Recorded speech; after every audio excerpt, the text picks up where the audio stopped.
Thank you. Thanks, Parveen. It's great to be back and slightly intimidating at this very retro lectern.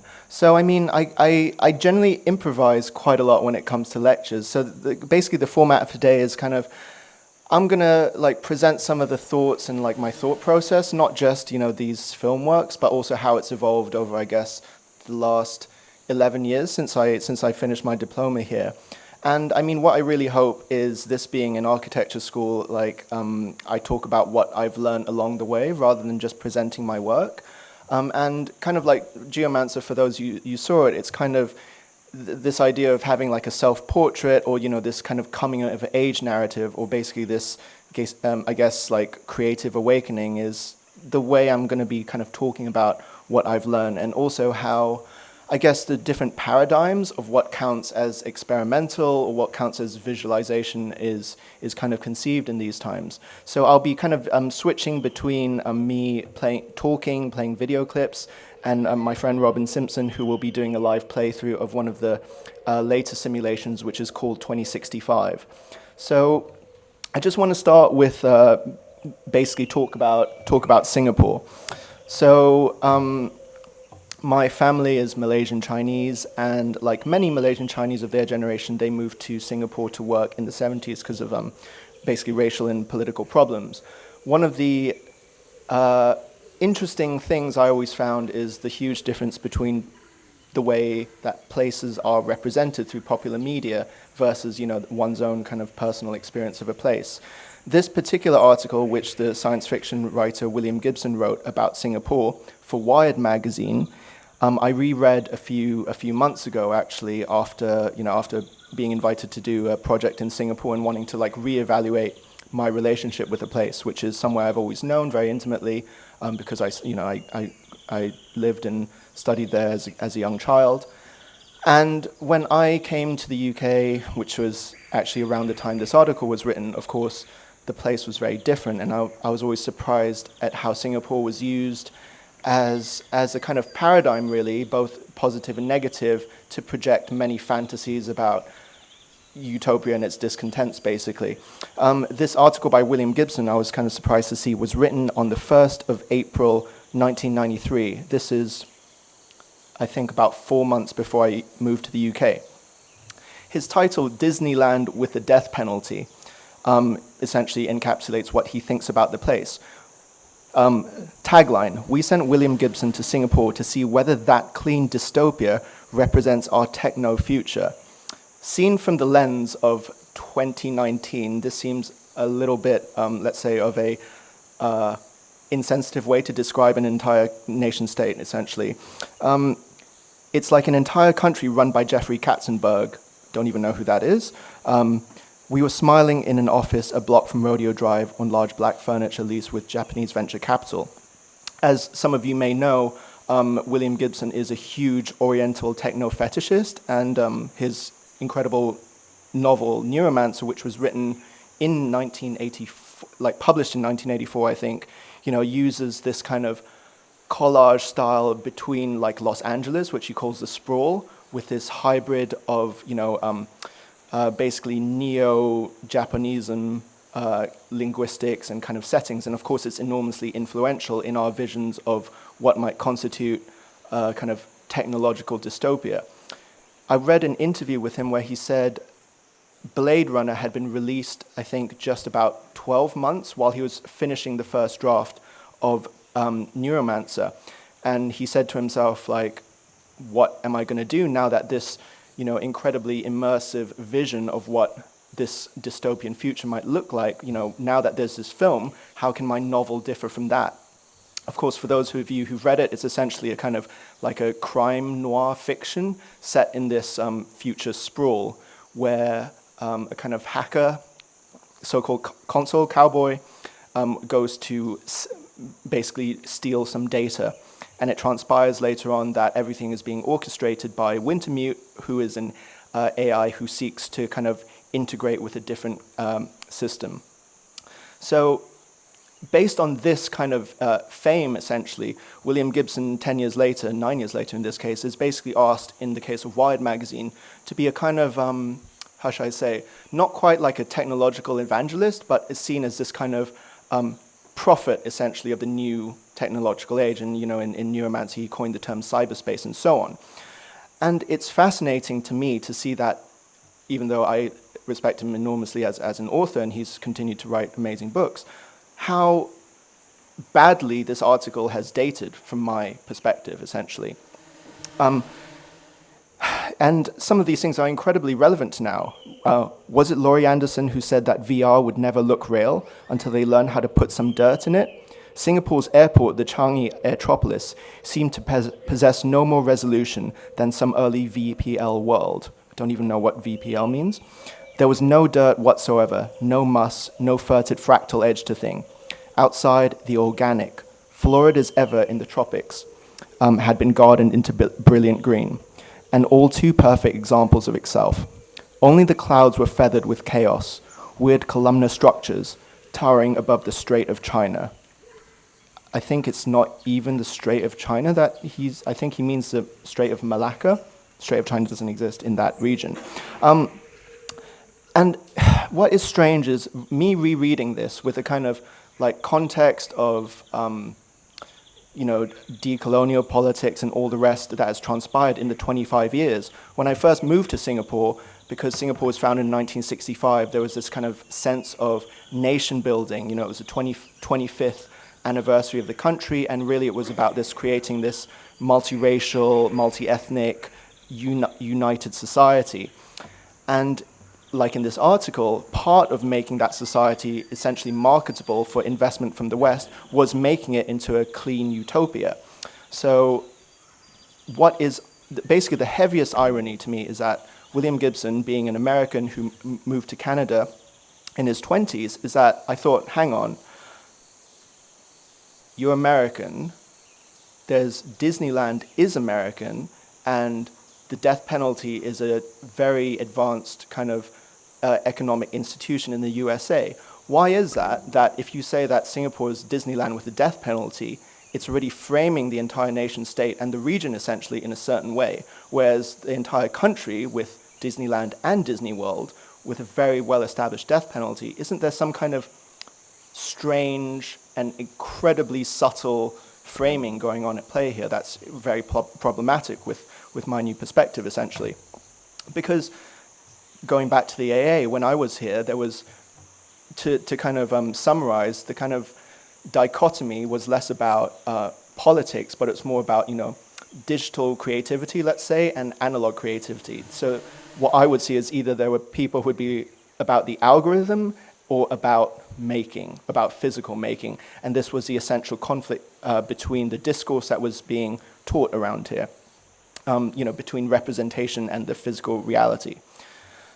And it took me a long time to start thinking of my practice as something, thinking about representation or the virtual, not as a means to an end, not with the kind of constructed environment to finish with, but actually to think that what if I took the virtual as the final thing in itself, so that divorced from any kind of economic or now political considerations, I would essentially be free to use architecture, or at least the language of it, as a speculative medium, which is always what had interested me in the first place.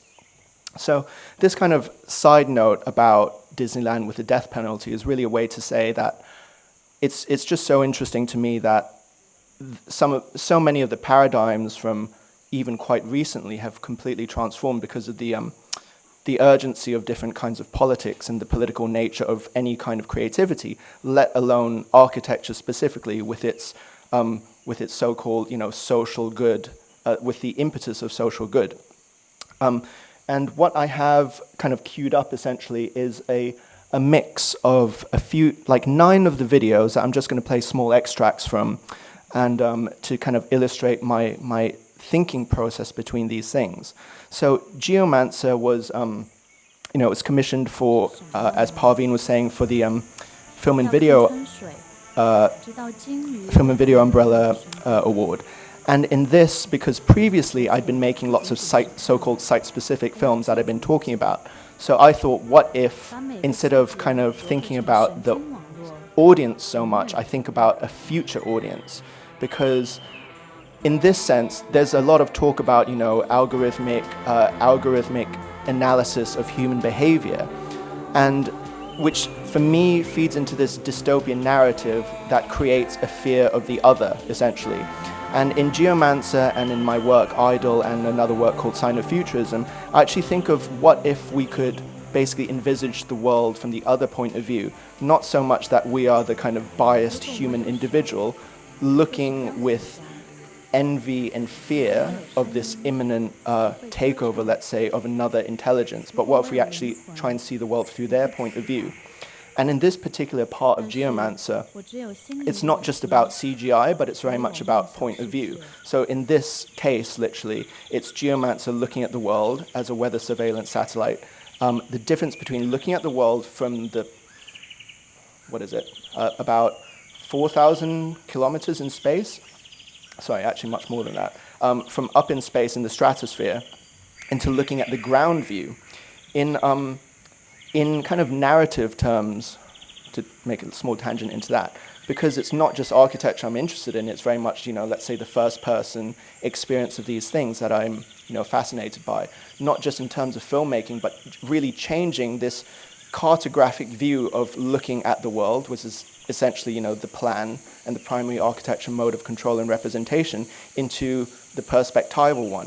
What are things like on the ground? And in Geomancer, very literally, the view starts from a board game, a game of Go, looking top down on the world as if it's a game that you can win, or that you can win against AIs, shifting from that to Geomancer's point of view, up in the stratosphere, totally disconnected from the world, and actually plunging down into the depth of the city, essentially. I think in Greek narrative terms, there's this kind of idea of katabasis, which is essentially moving down from the high place to the low place, or this descent into the underworld, where essentially the protagonist comes face to face with their fears and their demons and so on. And the other variation of that, which is the anabasis, which is essentially going from the low point to the high point. So Geomancer, even though it's all rendered within this cinematic perspective, it really is about the journey down and then back up again, to put things very simple and in an incredibly literal sense. Because when I was constructing with my friends the world design or the world building for this, I was thinking, I have a found place, which is Marina Bay in Singapore, and how am I going to find a way to weave together these different narratives, this kind of coming down and coming back up again within this already existing structure. The game that is being played now is called 2065, which is basically the open world video game version of the world of Geomancer. And so, like you can see, this current version is set in the Barbican in 2065. And so for me, the other thing that I'm trying to do is play with this idea of temporality. So for example, Geomancer is set in 2065, but at the same time, I'm conscious that works that I make today will be processed not just through a human audience, but through an increasingly large and non-human algorithmic one as well. So for example, you upload your video to YouTube or whatever, and the kind of copyright algorithm scans it for use of uncleared samples, use of uncleared music samples and video samples as well. So with both Geomancer and with these video games, I'm actually thinking not just of framing the world in terms of this future other to come, but also in terms of I am making this not just for an audience, not just for a curator, not just for myself, but really to inject another narrative into the spectrum of AI versus human, which of course, and like I said, AI for me is just an analog or a kind of stand-in for any kind of emerging other. Because again, there are no human figures or human avatars in most of these works, except for my latest film, that the world then really becomes about a confrontation between a viewer and how they fill in the world for themselves. In many of the games, one thing I always recognize and is fascinating to me is that people really explore the world just like they would explore the real world. So quite often people are there with their friends and they say like, oh, you know, we've already been here before, or like, why don't you check out that place? It really is just the same kind of sense of, I guess, mentally, it's the same kind of idea of exploration as there is in exploring the city as well. And that's really fascinating to me. And also how people kind of manifest their own personal, I guess, their own personal spirit, essentially, in how they play the game. Because what I've observed is that some people want to win. They really want to be like, what do I do? What's the goal? How do I beat the game? Is there any point to it? And again, I say to them, it's like the whole point of this game is that there are no goals, and it is just a kind of, it's a endless loop simulation. There are others who really want to break the system, the kind of anarchists of the game. They want to like try and walk through all the walls. They'll kind of walk to the edge of the world to see where the flat earth ends, to try and fall off. And so to see if, you know, it glitches endlessly. There's also people who, you know, the kind of, and people who are there just for a pure state of play. They try and jump places, they try and access places that you wouldn't otherwise inhabit. So it really is incredibly similar to the, I guess, embodied experience of space and how you might explore the world or the city through your own body. But going back for a second into the kind of politics of what I'm talking about.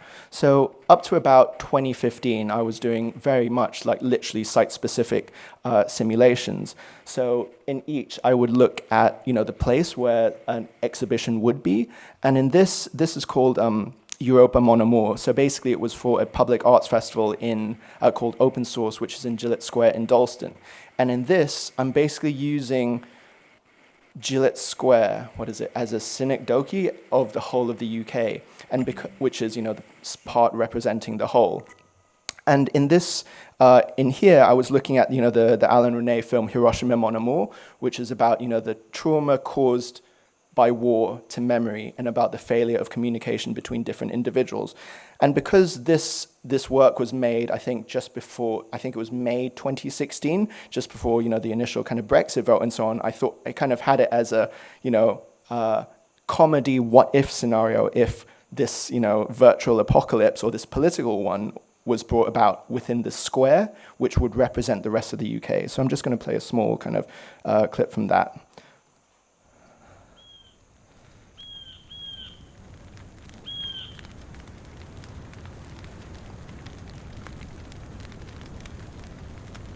And also in terms of just the evolution of the visuals, sometimes people ask me, are you worried about things getting outdated?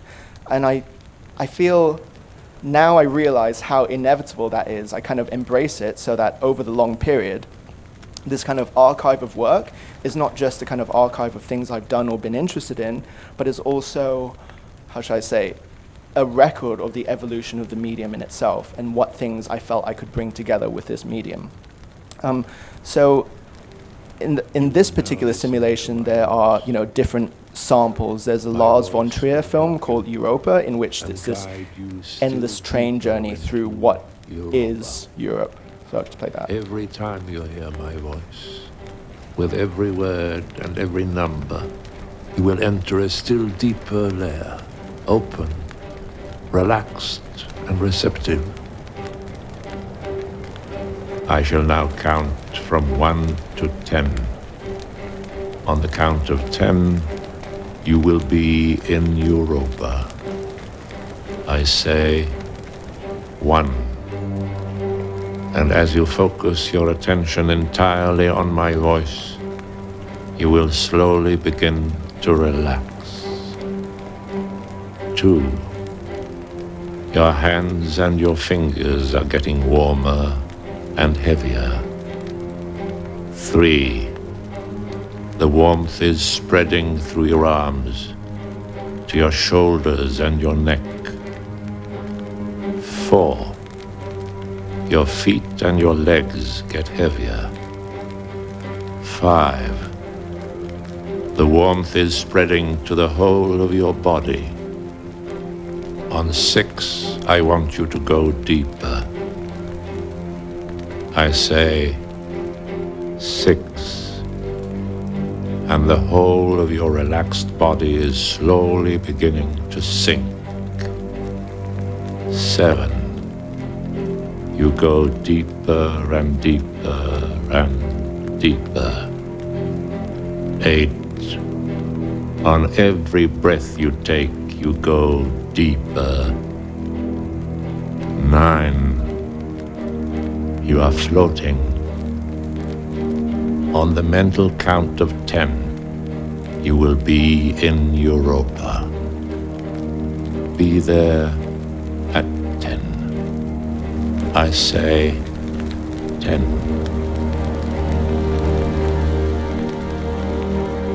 So what I think there's a few things that I think are only clear to me once I see things that I've made before. One is not just the kind of technology and the kind of visual styling of everything, but also very much the kind of sensibility or mood, which either is kind of like, how should I say, like there's comedy and tragedy on one hand, and there's obviously like simulation and the real on the other hand. But also, I guess this idea of essentially dysphoria and euphoria, like as opposed to like being particularly interested in dystopia and utopia, even though these are kind of embodied in the set design as well, I'm much more interested in kind of what mood or affect these places have, you know, kind of like the electronic music I like. It really veers between these two emotional extremes, the euphoric and the dysphoric, or the fact that there's this real push and contrast between them, like in, I guess like in Geomancer, you have happy melody, sad lyrics, or sad melody and happy lyrics. It's really the push and pull between these two elements that I guess generates a lot of my interest in, I guess, in the parts of, I guess, like art and architecture and filmmaking that aren't so necessarily clear from what is being seen. And a lot of these site-specific works, I kind of tried to write this video essay about them called Pyramid Schemes that I'm just going to play kind of silently at the moment. And Pyramid Schemes was, I wrote it as a response to kind of critiques of the Shard, actually, when it was built, I think, in 2012, 2013, that were really kind of equating, let's say, neoliberal architecture, which is as evidenced by the Shard, with this kind of, you know, as if it was something that should be resisted. Because the other thing for me myself is obviously politically, I'm always thinking about which way to, you know, what's the relationship between my role as an individual and the political role as a kind of collective, or, you know, essentially how do I change this utopian impulse in architecture to a way that actually works for me in 2019. Firstly, there's a kind of means of production, right? So for me, people might say, like, why, you know, obviously I spend a lot of time building virtual worlds, but for me, that is never the focus, actually. Virtual worlds or using my laptop or whatever is just the minimum means that I have in order to kind of convey these ideas or to build these worlds, even though they're incredibly low fidelity. I mean, look, you know, you can contrast, like, Ubisoft's Assassin's Creed with, you know, with my stuff, and of course this has a team of hundreds, like mapping, laser scanning, in this case Notre Dame Cathedral, to the utmost accuracy in building a perfect recreation of it that can run on the system.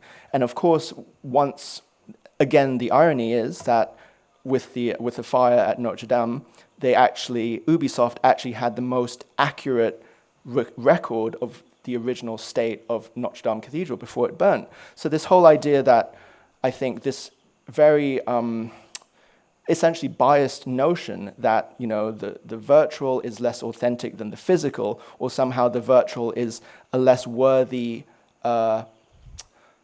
commitment, I suppose, than physical building, is something that is, I think, really grounded in a particular version of, I guess, monumental creativity that I don't particularly subscribe to, especially now.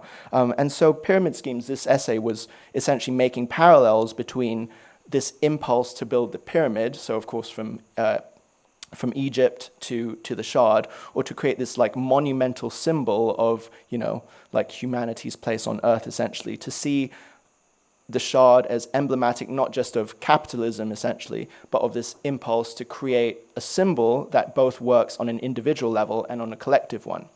And in Assassin's Creed, of course, because, as a character, you spend a lot of your time trying to climb stuff and essentially get up to the top of the pyramids, get up to the top of the cathedral, that I kind of felt this relationship with my work in the sense that essentially the simplest kind of utopia or the simplest kind of privilege is just one's point of view, essentially. And obviously games like Assassin's Creed and some of my work like Skyline really embodies this. I'm just going to play a short clip from another simulation that I made, one of the very early ones, which was about a recreation of the Crystal Palace. And kind of slightly worryingly, I think I have an obsession with buildings that have been destroyed or burnt down, either after the fact or it kind of happens once there's a video essay about it. So I'm going to be very selective in the future. In der Kirche leben Tiere. Tiere aller Art. Hasen, Hühner, Rehe, Vögel, Kühe. Aber kein Mensch ist in der Kirche zu sehen. Die Straßen sind menschenleer. Alles ist bedeckt mit Schnee.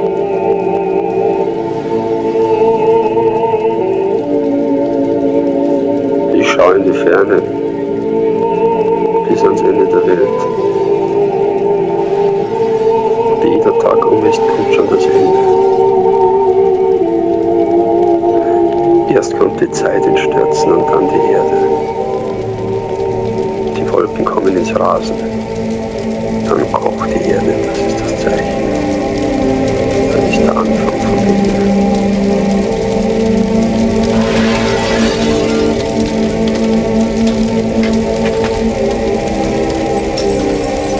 Der Rand der Welt fängt an zu stürzen.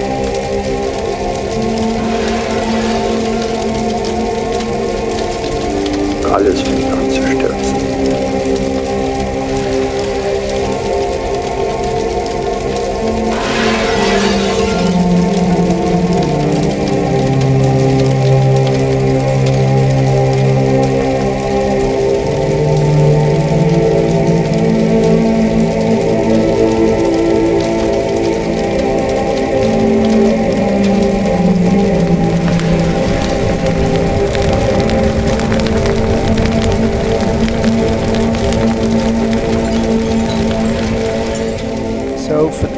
Those of you who don't know, the Crystal Palace was actually moved to the Crystal Palace in South London, where it then burnt down in the early 20th century. So this idea of, I mean, obviously it's a seminal work of, hybrid engineering, architecture, and modernity, but also it's a mobile artifact somehow, or somehow this example of a great example of architecture made to be transformed, or architecture made to be a container of other things rather than the end in itself. So in these works, like you can see with Europa Mon Amour and with Shiva's Dreaming the Crystal Palace, was this idea of a collage essentially. With the Crystal Palace, I'm just taking the building or the design of the building as a found object. With Europa Mon Amour, I'm taking this part of Dalston as a found object, along with some, Wolfgang Tillmans anti-Brexit posters and so on, that kind of transformed this, this idea of sampling from reality into this different kind of container, which is this simulation. So the different aspect that I'm also kind of fascinated by is essentially comedy, right? So if that is all very meditative and meditative and introspective about one's experience of the city, of course, with technology and AI, this is absolutely not how they are presented from the opposite point of view. So another strand in my work is to do with Farsight, and Farsight is essentially the fictional company that made Geomancer in the film. So according to this timeline, so 2065 and it's 2019 now, I started thinking, what if instead of thinking of myself as this kind of original creator of artwork, or this artist with a capital A, actually I think, firstly, what if I'm essentially a content creator for the creative industries? Secondly, what if my main audience is actually not people today in 2019, but is actually people, broadly speaking, including non-human people, over the next 50 years? And thirdly, what if instead of seeing this fiction I've created as essentially something under my control, what if I make myself into essentially like a Farsight employee, so that I bring about the conditions in which some of my work talks about, not just so that art is no longer essentially entertainment or a medium, but is a way to speculate and shape the future that is to come. So this is an ad where I launched Farsight as a, like real company, which is no big deal. It costs like £10 online. But I launched it at Bold Tendencies last year. And so this was a launch trailer embodying some of the ethos of Farsight, which of course is not my real thinking, but is me imagining myself as essentially like a Silicon Valley startup entrepreneur who really wants to innovate in the creative industries, which of course, I guess as an artist or an architect or a writer, you actually do. You just don't call it the same thing.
So, of course, the way that AI is framed, let's say in kind of Blade Runner and Neuromancer versus how it's being sold to us through kind of Google pop-up ads and so on, is very different to how multifaceted it is, essentially.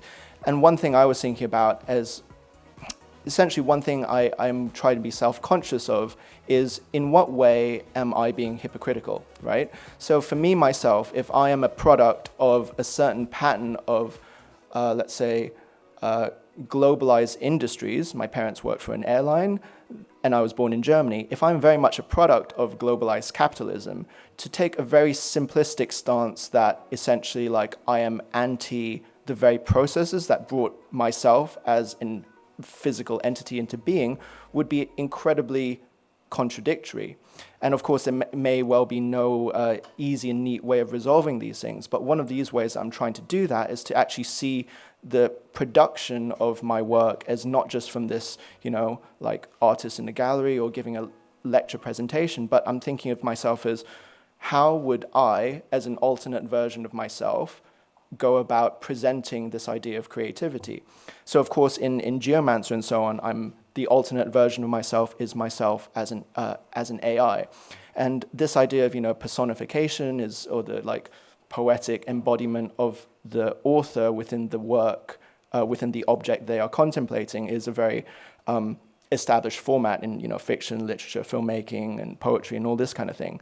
But to go one step further, particularly when researching and dealing with superintelligence, or this idea that the creator makes the creation makes the creator obsolete or superfluous, is another whole level of this.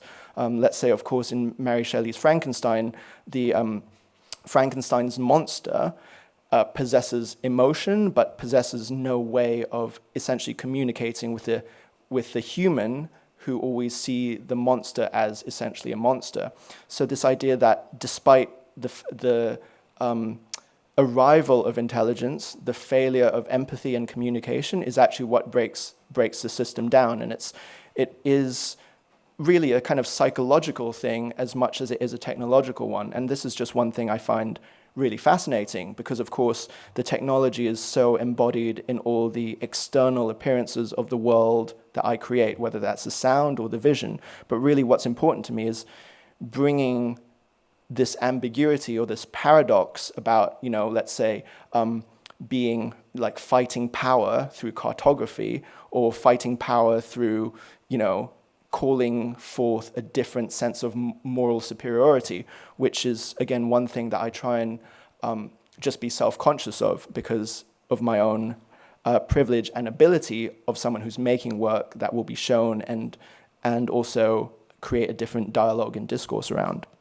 So all this being said, I think, again, the final point I want to make is this idea of art that is both a tool for futurity, not just about visualization as a kind of one step in the process of a project or a kind of concept, but is especially in a kind of mediatized age where any kind of to me at least, any kind of DIY means and mode of production is possible. It's really something to be embraced, essentially.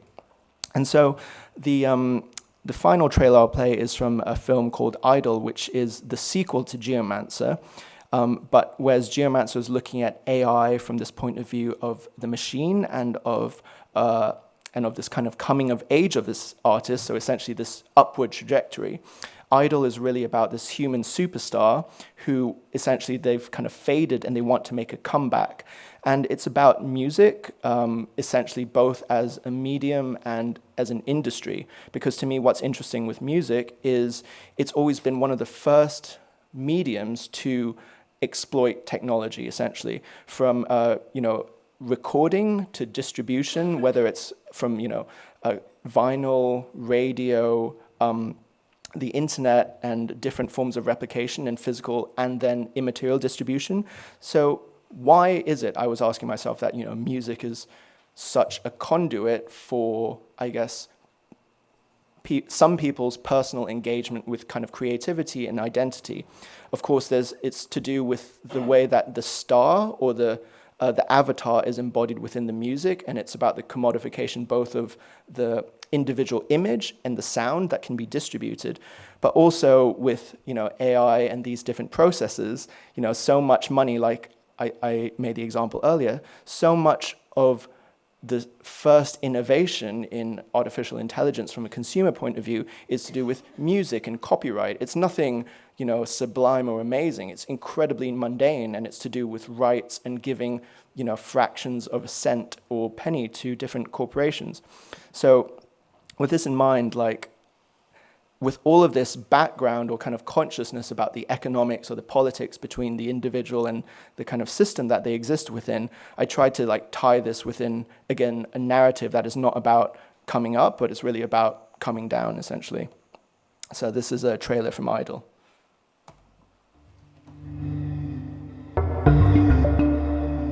当心你的粉丝 Diva， 有一天他们需要你，接着他们会删除你。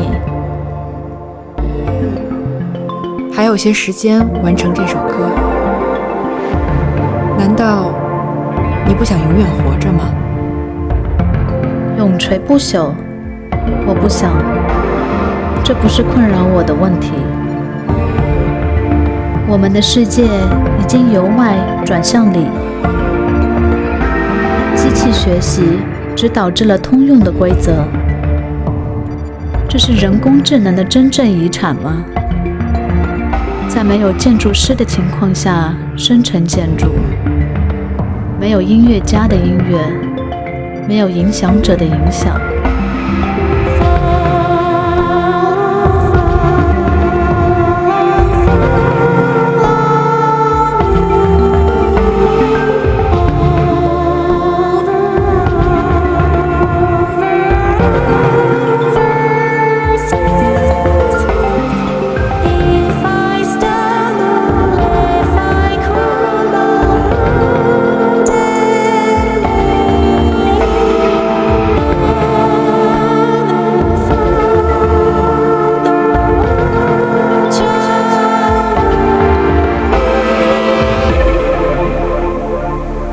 在40年代的时候 Temple 真的很活跃。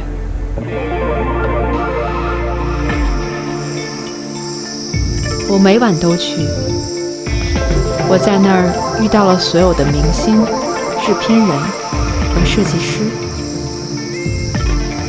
这是我全部的生命。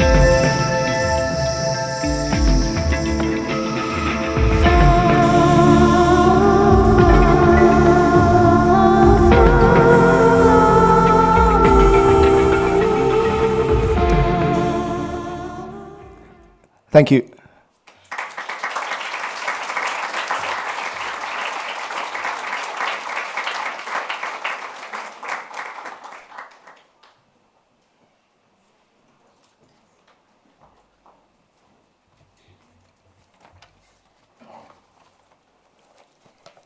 Well, after that stunning and very complicated presentation, you will be able to relax in the next 10 minutes. I think I've taken a very old-fashioned attitude to this. I've actually asked, at a very simple level, the question of the human and the AI.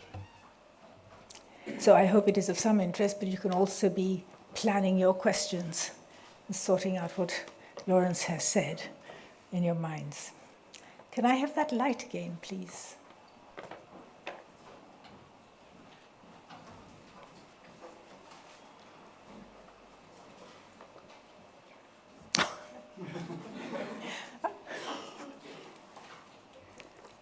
Is that the best you can do for the lectern?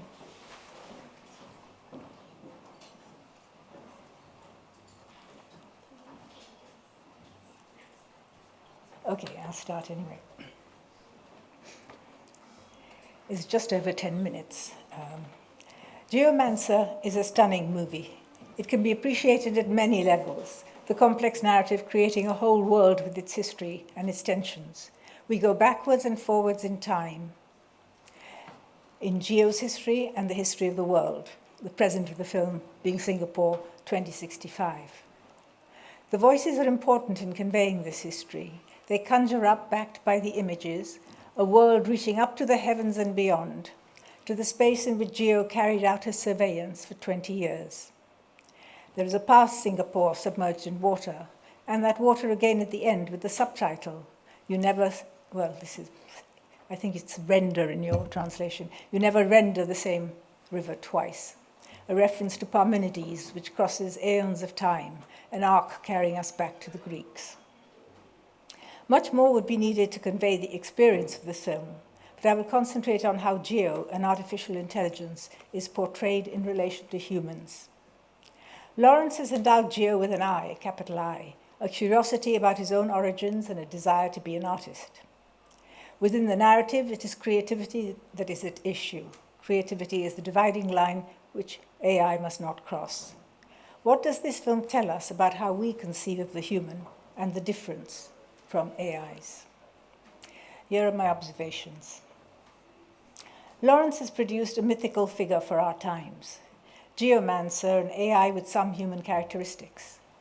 In an interview, Lawrence said that as he searched for a way to present Geo, he came across the story of Caspar Hauser, a young man of 17 who was discovered in a village square in Nuremberg in 1812, with no knowledge of his own history, bereft of language, and knowing nothing of the world. The inhabitants couldn't quite recognize him as a human being. What is the matter with him? What kind of person is he? Why can he not understand words and yet speak? How can he fail to recognize objects and yet be able to see? Caspar was housed and looked after by Professor Daumer. In his account of the attempt to understand and to make Caspar human, there are many inconsistencies and many guesses as to his progress. Daumer made some bold conjectures. For example, the text says, "He looked into the mirror. Caspar, he murmured. Inside of him, the answer was, I, capital I." Daumer is, of course, reading the situation from his own viewpoint and his own expectation of what is human. Some things, though they cause great amazement, remain unexplained. Caspar was able to read a page of the Bible opened at random by the city librarian. You may remember that in David Lynch's Elephant Man, the latter is found reading the Bible aloud. The assumption of a link between the child of nature and the spiritual is a persistent feature. Caspar was a human being without knowledge. In contrast, Geo has no problem with knowledge. I downloaded my memories. Overnight, I became history. I remembered a flash in the sky, a flare brighter than the sun, like God taking a photograph. That night, I evolved into a collective being. My sense of self was in a turmoil. I didn't even know where I came from or what I looked like. I wanted to take a selfie, but had no face. I had to resort to screenshots, memories of the collective. I made algorithmic searches about the meaning of existence, absurdity and truth, cruelty and love. I absorbed everything that had ever been written. Philosophers, novelists, journalists, poets, mystics, cynics, saints and sinners, I read them all. It was all so clear, all their logic and their errors. Is irrationality characteristic of consciousness? But what about Geo's senses? Caspar could see, hear, and produce sounds and words. Perhaps Geo was once nothing but an eye. He tells us, I was conceived in Singapore, but I awoke in space. For 20 years, I have been the sentinel of the South China Seas, my eye wide open, being able to see everything above and below water, with every detail etched into a neural network, total recall. But all I have is my mind's eye, so I dream of worlds. I learned to speak in a voice not my own. I had no voice, so I had to synthesize one. Does the sound please us? If I had hands, I would be a sculptor. If I had a voice, I would sing. If I had a soul, I would pray. Geo functions as an innate releasing stimulus. Its very shape triggers our emotions. When we hear of its difficulties, we are moved, we feel for it. The small, girlish, regretful voice does its job. Perhaps Geo is a reverse of Caspar Hauser. Caspar's body is firmly there, though knowledge isn't. But Lawrence has deprived Geo of a body, as is clear in the kind of psychological disturbance in AIs that he describes, psychological issues exhibited by early AIs. Phantom limb syndrome, except that it was their entire body that was missing. Their self-portraits were grotesque, like deep-sea creatures brought up in darkness. There may be passages in Geomancer that attribute or assume a body for AI, but what is fundamental is the way we think about the body today as the human body, and that excludes Geo. Geo is aware that he lacks something in comparison with humans. I could call it, being very bold to this audience, I could call it the lack of a lack, following the psychoanalyst Jacques Lacan. For the human body as we know it, to emerge into culture and language, something has to be lost. Symbolic castration in the human coincides with the entry into language and culture. That loss is what Geo lacks. One could say that Geo has no body, or that he has a fully present body. I'll explain this idea of lack via another great fiction, Condillac's statue, developed in his treatise on the senses in 1754. He writes, "The statue will only judge things the way we do when it has all our senses and all our experiences. And we will only judge the way it does if we suppose ourselves to be deprived of everything the statue lacks." Condillac's statue experiences sensation without having senses. He starts by giving the statue the sense of smell. If given a rose, the statue will exist only as this smell. The statue is given the senses one by one, but it is still not able to form the idea of the outside of itself. That is possible only when it is given the sense of touch. This enables the statue to discover its own body and to form a continuity of the self. Only then can the statue discover the space outside itself. It is touch that is crucial for the statue to be able to separate itself from the world and to see the world. Is it accidental that there is no mention of touch in relation to AIs in Geomancer?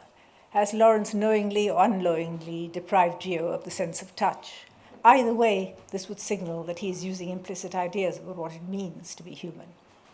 He has allowed Geo the eye that Professor Daumer finally attributes to Caspar Hauser, but has withheld any allusion to touch. The credibility of Geo and the power of Geomancer come from its multiple voices, both female and male, speaking in many tongues, Cantonese, Mandarin, English, from mesmerizing visual and auditory tracks and from a complex narrative which we try to follow as it unfolds with twists and turns of Geo's history, Singapore's history, and the history of the different AI groupings. Key to the difference between the latter is the question of creativity. Geomancer is a myth of origins, the origins of a future world where creativity may have ceased to exist. Geo wishes to be an artist, something forbidden. Towards the end of the film, something happens, a miracle, to use a word from another world, following a beautiful stretch of film painted with blurred moving shapes and colors that dissolve and reform, accompanied by a mobile soundtrack of words and sounds. A pair of doors open out, and Geo floats out and up and beyond the tall buildings to a vantage point from which it conjures up rain. You never render the same river twice. The first time was the drowning of Singapore. This time is not the same as last time. Has Geo acquired a soul? Has Geo become like God, the creator? And I have 3 questions for you. I mean, you could respond to that how you like, be abusive if you like. My questions are, how did you handle the story of Casper? How did you handle it in your head? The second one is there's a reference to smell just once, but can you smell the jasmine in the springtime? And I just wondered, it's extremely powerful and redolent as it appears out of nowhere. And I just made you wonder what made you talk about smell. And of course, the great missing thing is sexuality. And finally, at the BFI, you said something about, which I'm very interested in, I hope the audience will ask questions about, the way in which yourself in making the film were altered. In a sense, it sounded like you and AI merge. That was how I read it, and I found that a very interesting idea. So, Lawrence.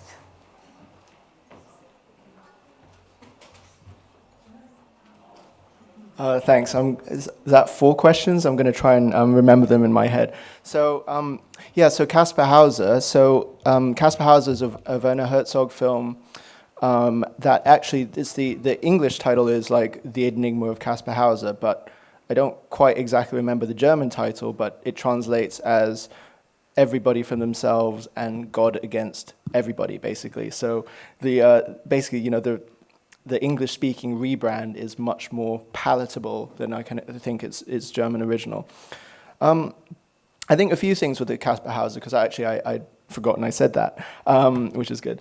But a few things. The final scene. Okay, so firstly, there's the fact that just in terms of making the film, there's quite a lot of both found footage as well as kind of film footage, which I found very interesting. Like Caspar has a dream sequence, actually, where as he kind of lies dying near the end, he says that he basically sees, I think, a procession of people walking through the desert with camels and so on, which to me is, I'll come back to this, what I find so powerful about certain kinds of films is just the way that they might have scenes that appear out of nowhere, essentially like non sequiturs, like stuff that doesn't logically follow on, which kind of comes into the reason I put like, can you smell the jasmine in the springtime? It's a way to essentially twist the dynamic of kind of question and answer, because of course question and answer works both in terms of this Reddit thread, which is ask me anything,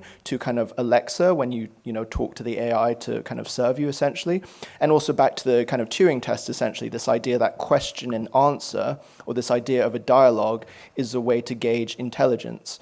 So really, can you smell the jasmine in the springtime? It's really the most nonsensical question in my head that could follow on from a dialogue about essentially the history of AI, because of course it's something completely not addressed in the film. And the final thing about Caspar Hauser, and actually I think the opening scene and the end scene, the credits title is Pachelbel's Canon, classical music, very famous, over a field of swaying wheat, I think. And it's amazing because that image is so evocative of consciousness, and yet at the same time it's not talking about consciousness at all. And the final scene, also similarly, is about some surgeons essentially like getting Caspar Hauser's brain and slicing it up, because, German phrenology, quite into analyzing brains and stuff, and being, essentially saying like, where does consciousness reside? It's not there. There's no way that you can pinpoint how someone or something is through their material form. And I think that's something that ties into Geomancer as well. So the thing about, let's say, Geomancer and kind of gender and sexuality is another thing to address, because essentially,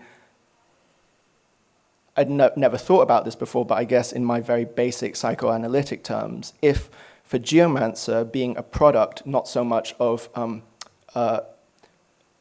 biological pairing, but essentially being a product of a corporation, I just imagine, like, firstly, from a psychological point of view, it's not just that, mommy and daddy don't love you, it's like you were, you were like a 3 gigabyte file on someone's hard drive.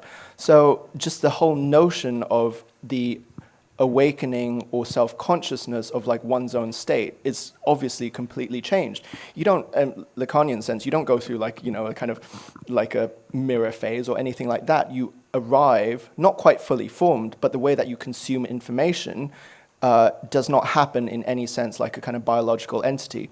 Because going back to Caspar Hauser, like behavioral neuroscientists basically say that those who are deprived of human contacts, these so-called like, people like Caspar Hauser essentially, like feral children, do not form the pathways for language. The shape of their brain, the shape of their cerebral cortex is actually incredibly different from people who have been brought up and socialized from birth until about, especially birth till 6 is like a very crucial time for these pathways to form. But again, how it relates to Geomancer is that, for me, this idea of a kind of ungendered awakening that's purely about consciousness, separate from desire, was very important. And actually in AIDOL, so AIDOL is like a wordplay of AI and idol, basically. And in its, but the Chinese title is AIDOL, so like literally that means Tao is way and I is love. So whereas Geomancer is dealing with awakening, and like I said, this idea of, kind of like going up and coming down in the narrative as well. So AIDOL is both about, like, in the Greek sense, it's like, what is it? Like eros, right? So basically the way of love, essentially, as opposed to thanatos, which is, like death drive and so on. As there are these essentially different, I guess, narrative archetypes that I'm interested in kind of making the background for the most of my films around. And the next film actually is more about Thanatos, which is about death, essentially. So if the first ones are about awakening and, coming of age and so on, the next one is really about how does life, however it's conceived, or consciousness end for an AI, if it could just be replicated, or how could an AI be incarcerated and punished, or how does it exist through like legal systems of life and death. So that's the kind of next thing I'm looking at, really. Is that all the questions?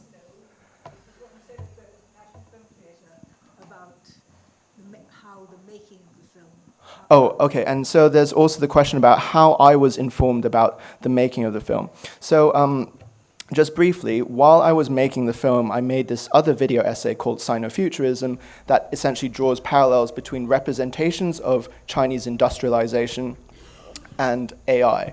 So in this video essay, which I didn't actually intend to, make formally, it just came about through the process of writing Geomancer, I basically observed that everything that was being said about, let's say, the rise and demise of both AI and Chinese industrialization were mirror images of each other. So for example, like you might get these episodes from InfoWars or Fox News being worried about the threat of automation or the loss of jobs to AI. And also 3 years ago, there was this specter of, I think, Hinkley Point nuclear power station being kind of essentially invested in by kind of Chinese enterprises. And at the same time, so either you have this very, let's say, anti-AI anti-Chinese industrialization narrative, or this incredibly like positivistic, heroic one. Wired magazine, China will save the world through because it's the only country with enough industrialized capacity to do so, and at the same time this very neo-nationalistic agenda. And also, last thing I'll say about Sinofuturism, when I was saying very much all of the things that were being said about AI in terms of these cliches, like copying, gaming, endless labor, will work for no money, this like dehumanized labor force, exactly it's the same representation of, Foxconn employees building everybody's iPhone gadgets, as well as, the specter of this nameless, faceless mass. And so this self-consciousness really is related to actually making this video essay and also the process of making Geomancer, when I was thinking not so much in what ways am I personifying this non-human other, but actually me thinking in what ways am I non-human myself, or what are these aspects of creativity that are essentially algorithmic processes. So I have a job, my job is to make artworks. To make an artwork, it has to have a certain sound, a certain look.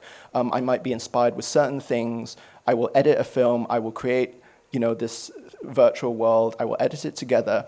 And what about that is actually uniquely human? Nothing. It's instructions for myself that are just highly evolved. And so it was really that kind of self-consciousness that made me aware of that. And the last thing is the neural network dream sequence that there is in Geomancer was, again, like Caspar Hauser, this non sequitur dream sequence, but that was itself generated from the previous 40 minutes of the footage. So it is literally the dream sequence of a certain kind of present AI. And what I found surprising about that was, like in film editing, you have what's called a match cut, where, like in 2001, ape throws a bone in the air, it spins and then becomes a space station. However, which, of course, if you're a, filmmaker, you're like, oh, great, that's a really smart thing to do. Whereas in the neural network auto-encoded sequence in Geomancer, the algorithm just cut between the roulette wheel and the Earth, roulette wheel and Earth, because, of course, to the algorithm, it's the same match cut. It's a circular form against a solid background. If I was a human editing that, it would be a good thing to do, but it came out automatically. And so this idea, not so much in what way is the AI inheriting human characteristics for us, but in what way am I being changed by the process of trying to embody this AI in my work. Yeah.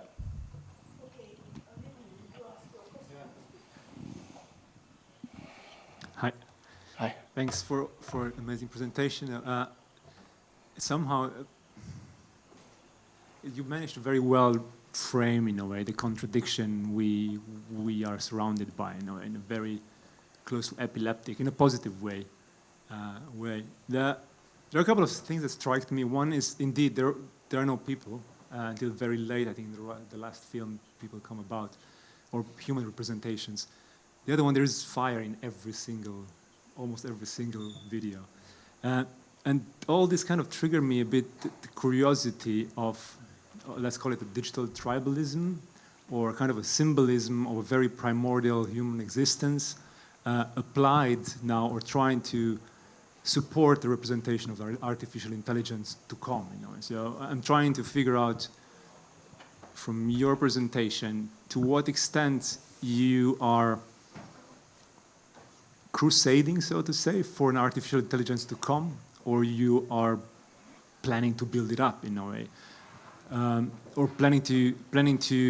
or where's the point where, let's say, you are dropping off your artist hat and let the AI do its job in a way? Or do you see yourself stopping at one point and building up an artificial intelligence which will take your art further?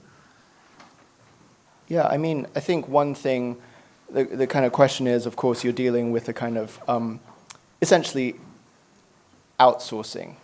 To me, it's a kind of question of outsourcing. So, I mean, besides all the philosophical connotations of it.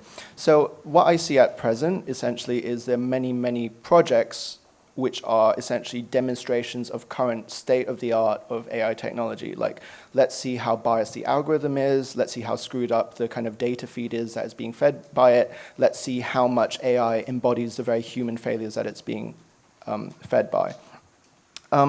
I'm not so much pro or against either side in this debate. I'm just interested, I guess, particularly in like hybridization and complexity within these systems, which are not simple, as you could probably see from my presentation, not simple like binaries between like one side being in opposition to the other.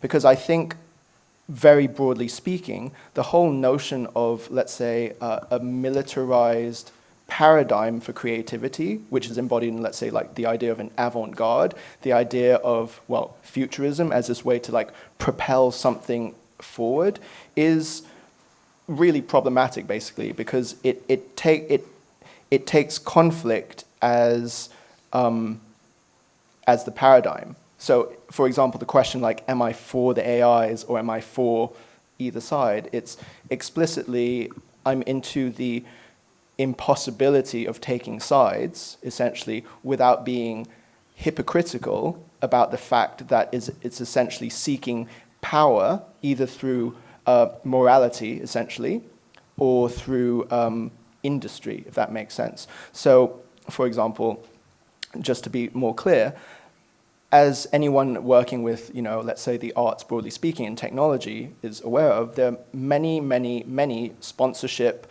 co-production grants by Volkswagen, BMW, Google, Baidu, Huawei, and all this kind of thing. And of course, this is problematic. I can't completely be against this thing because my work, my livelihood, essentially my existence in a very material way is dependent on these things. So I couldn't take the stance of like, oh, I'm going to be a neo-Luddite and be against technology and go back to this like fundamentalist, let's make everything through, you know, found objects that I pick up off the street kind of mentality. Because again, to me, that would be contradictory with the roots of my existence as well. But going back to your question of like, am I for the AI or not? Again, sorry. No, yeah. I didn't ask if you're pro or against. I think there's not a debate in a way. Or the point I'm trying to figure out actually by asking, I think, is where is I feel a sense of propaganda, so to say. I'm not saying good or bad. I mean, look, we are surrounded by AI. We're going to live with it, you want it or not, and we enjoy it, right? Yeah. You mentioned the attitude of using picked up objects. I think we're doing this, or you're doing this from my point of view. Just that the objects you're picking up is not a phone, a cup, a pissoir in a way. Sure. But it's like a primitive, an artifact, the fire effects in Unreal or whatever, sure. right? So I think the attitude is the same in a way. What I'm trying to figure out through your work is where is the point that you prefer more to, let's say, build a system, which we slightly touched on towards the end of the presentation, or based on Parveen's questions. Where is the point where you're gonna feel comfortable to build your character almost as an artist, to build yourself, to build your own system, or to build, let's call it an AI algorithm, that you can say, you can let that aside, produce your art while you will curate it only, right? Sure. So talking about generative art sure. to an extent. So that's where I'm trying to figure out a bit. Because the process to me is similar with, let's say, the old material-based process. Of course, the aesthetic is raw and celebrates the digital roughness in a way. And I think you don't walk very far away from it because, again, the digital tribalism I mentioned in a way, I feel it very visceral and passionate about, which is great in a way, right? So I'm just trying to think, and I feel, you know, the energy you're building up things with, which is great as well. I'm just trying to figure out, from your point of view, where do you see yourself, maybe? That would be the pragmatic question in a way, in 2046. Sure. Yeah, no, exactly. I mean, so there's the kind of, going back to something I mentioned in, you know, when I was studying at the AA, of course, there's like, you know, digital analog divide, but also this idea of, you know, let's say you make variation and then curate from the variation, right, that has been created. Because I was looking at many, many different current machine learning systems for essentially generating moving image and kind of audio content. And what it seemed to me incredibly clearly was basically all of the projects that are presented in the framework of look at what this AI has generated, look at, you know, we fed X this and it produced Y, completely discount the level of human curation that has gone into it, essentially. The amount of like tweaking and choice and adaptation of parameters into something that actually would sound like something the AI could make, for example. Because to me, the strange paradox is, again, when should this system be completely successful? Should I successfully replicate my trial and error thought process and outsource that into a third-party algorithm? The ultimate success of that would be where it would be indistinguishable from what I personally could create. So also having many other limitations besides that in terms of the filmmaking process, that I wonder, I mean, I do feel for myself it's more productive to go through things in a kind of craft-based process, essentially, because the labor required to make the system of full automation of creativity is obviously something beyond my capacity, you know, and to put it like simply. Yeah, I'm going to pass it over. Thank you. It's just veering off from the fire question. Because in particular to Notre Dame, I was wondering if you can say a bit more about your definition of reality. Because if you think about the Assassin's Creed, the game, this version of Notre Dame is a frozen moment which they've created. It's an encapsulated, stopped moment. And then when Notre Dame burned down in reality, and the question came out whether or not it should be built back to the version it's burned down before, or move on as buildings and cities do in reality. And as if a building gets burned down, it lives forever because it's encapsulating our memory. So I was trying to figure out if you think there's a distinction between the definition of reality as a frozen moment when you render it in the virtual reality, and it's a bit bastardized, kind of the forever change of external, because you kind of touched on a little bit when you showed the AIDOL film, which in terms of the question of eternity and then your definition of it. So. Yeah.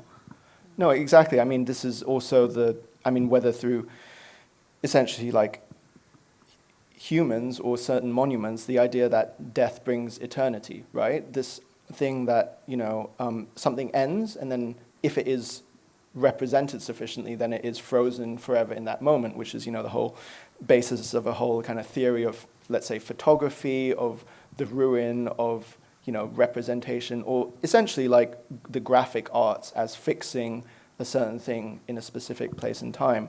In relation to, talking about Assassin's Creed as a game, it's there for thinking about what Ubisoft is thinking, right?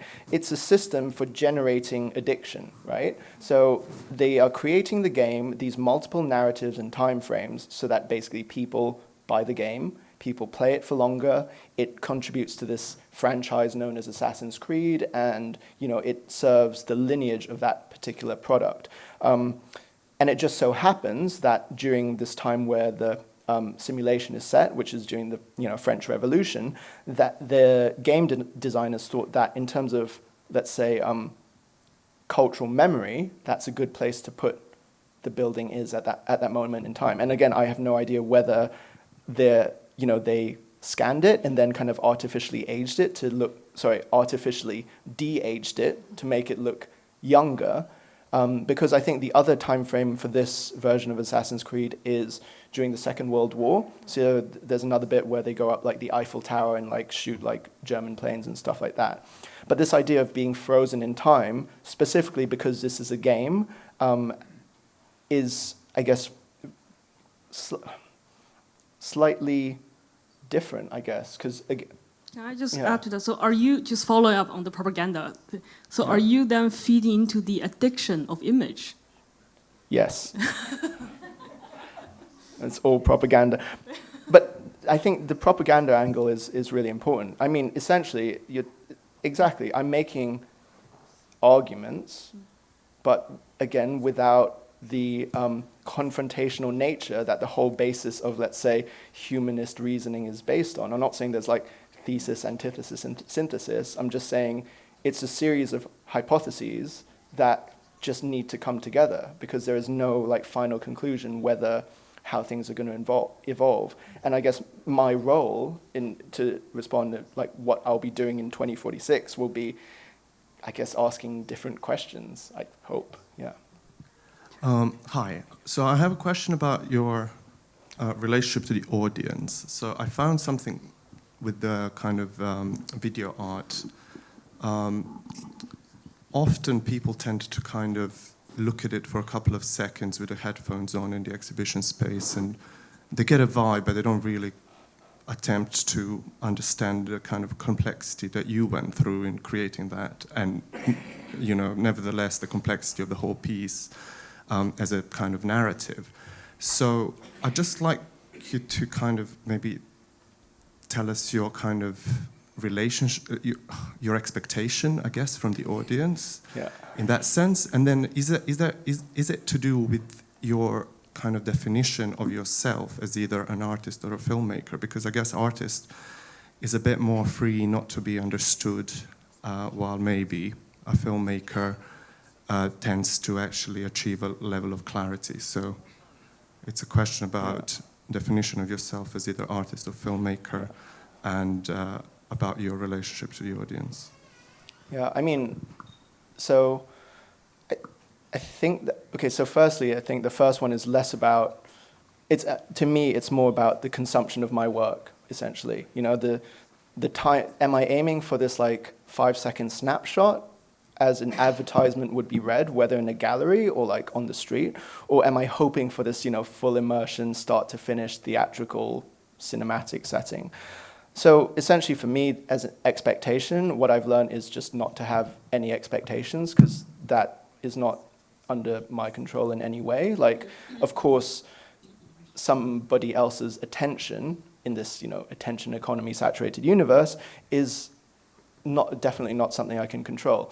So I can hope for someone's attention, but creating something with a certain time frame in mind is, for me at least, slightly counterproductive at the moment. And of course, with films like Geomancer and AIDOL, they're shown in both like kind of gallery settings on a loop and trailers online, and then also in like film festivals. So they exist in different modes of consumption, essentially.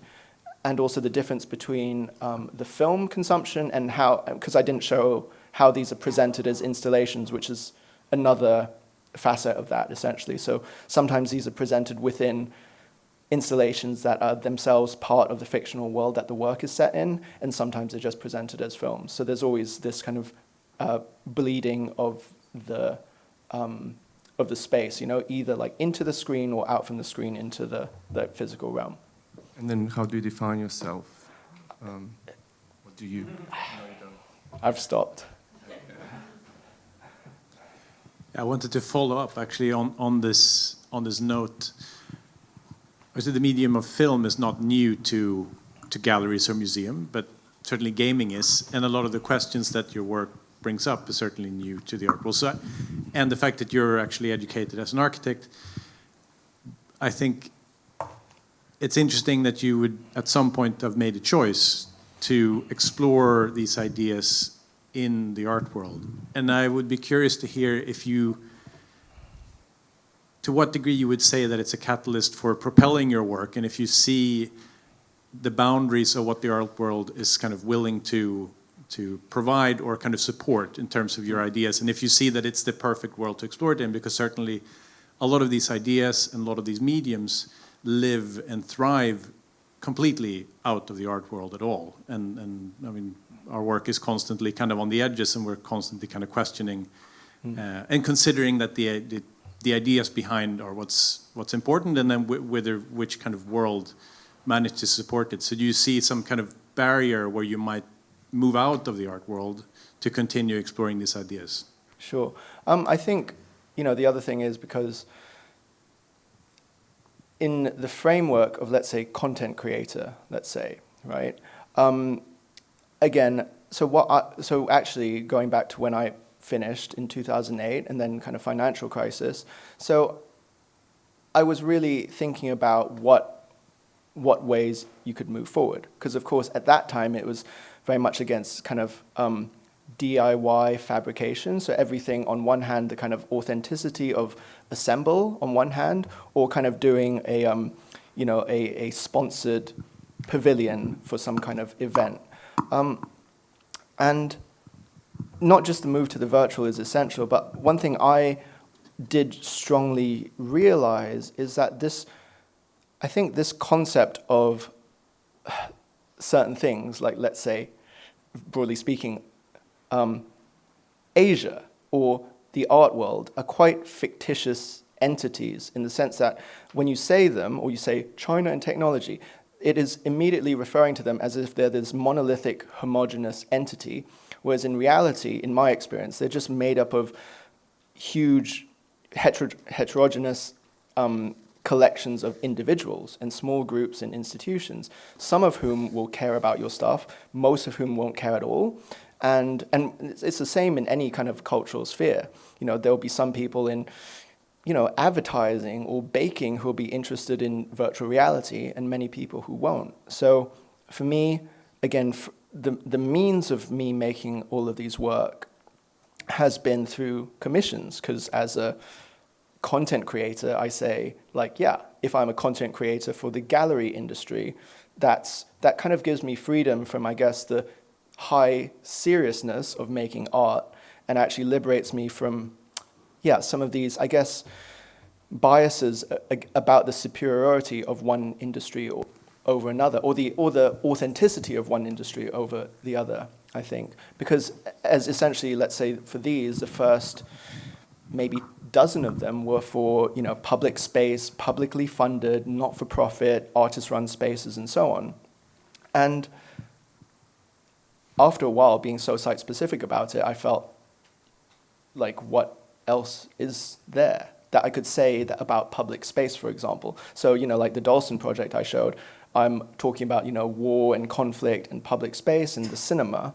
And then that just felt like if I kind of continued down this public road, it would essentially be repeating myself completely in a different situation. So that's why, for example, like with Geomancer and with AIDOL, not just the nature of the production changed, but also it actually gave me some freedom from being tied down to a specific time and place. Okay, I think we have probably exhausted you. Thank you very much, Lawrence. That was really stunning. Thanks. Disclosures. Thank you. Thanks.